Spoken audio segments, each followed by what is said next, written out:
নমস্কাৰ বন্ধু বান্ধৱীসকল, আজি ওলালো এটা নিমন্ত্ৰণীলৈ।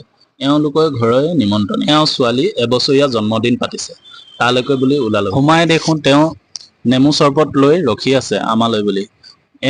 তেওঁ মানুহজনী, আৰু এইজনী তেওঁ ছোৱালী নহয়। তাকে সুধিলো তেওঁ বাৰ্থডে ছোৱালী নেকি? নহয় বুলি ক'লে। সোমাই গলো ভিতৰলৈ সোমাই গৈ দেখোঁ সকলোৱে নিজৰ আলাপ আলোচনাত ব্যস্ত, নিজৰ কথাত মচগুল হৈ কথা পাতি আছে।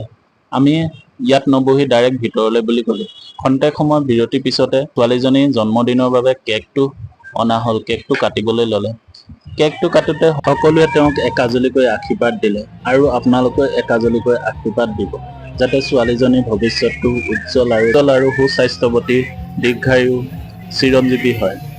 তাৰে কিঞ্চিতমান আশীৰ্বাদ দিয়ে যেন আপোনালোকে। সেইখিনিলৈকে সকলোখিনি খুব সুন্দৰভাৱে সমাপ্তি হ'ল, আৰু মই একাষত বহি তেওঁলোকৰ নিয়ম নীতিখিনি উপভোগ কৰিলোঁ। বহু সুন্দৰ এটা নিয়ম নীতিৰ মাজেৰে সকলোখিনি কাৰ্য সম্পূৰ্ণ হ'ল।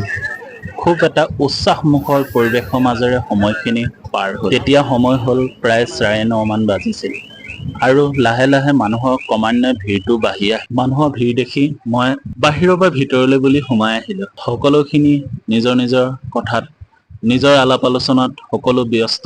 আমাৰ কণমানিকেইটাও কিন্তু কম নহয়, তেওঁলোকো নিজৰ বেলুন লৈ নিজৰ ভাৱে ব্যস্ত হৈ আছে। এটা মনোৰম আৰু ভাল লগা মুহূৰ্তৰ মাজেৰে পাৰ হ'ল। আহি ভিতৰত চাওঁ ভূঞানী আৰু মোৰ অৰ্ধাংগিনী সকলো একেলগতে মিলি কথাত তেওঁলোকো ব্যস্ত হৈ আছে। সময় বুজি আমাক ভোজনালয়লৈ নিমন্ত্ৰণ দিলে। নিমন্ত্ৰণে আমি আগুৱাই গলো। কাষতে বহি থকা বাইদেউকেইজনীৰ লগত অকণমান মনৰ ভাৱ বিনিময় কৰিলো। তেওঁলোক আমাৰ দুয়োৰে চিনাকি হয়। অৱশেষত আপ্যায়নৰ সময় আহি পালে। খুব ধুনীয়া এসাঁজ সুস্বাদু ব্যঞ্জন আৰু সুস্বাদু খাদ্য দি আমি ভোজন আৰম্ভ কৰিলো। খুব ধুনীয়া এসাঁজ তৃপ্তিৰে আহাৰ গ্ৰহণ কৰিলো। মোৰ ছোৱালীয়ে আকৌ ভাত বোলে নাখায়, তেওঁ দৈ আৰু কেকহে খাব। তেওঁক দৈ আৰু কেক খুৱাই দিলো।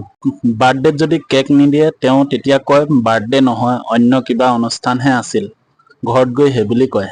সেইকাৰণে তেওঁ কেক আৰু দৈ খালে। আমাৰ সকলোৱে খোৱা বোৱা সমাপ্ত হ'ল। আমি সকলোৱে ঘৰমুখীয়া হলো। গৃহস্থৰ পৰা বিদায় ললো। মুখত এমকা পাণ সুমুৱাই লৈ ঘৰলৈ বুলি গুৱাই গলো। ভূঞানীয়ে মোক সুধিলে পাণ খাব নেকি? মই ক'লো খোৱা হ'ল। আজিলৈ ইমানতে ভিডিঅ'টো সমাপ্তি কৰিছো। ধৈৰ্য সহকাৰে ইমানডোখৰ চোৱাৰ বাবে ধন্যবাদ। আকৌ অন্য এটা ভিডিঅ'ত লগ পোৱাৰ প্ৰতিশ্ৰুতিৰে সকলোলৈ ধন্যবাদ থাকিল।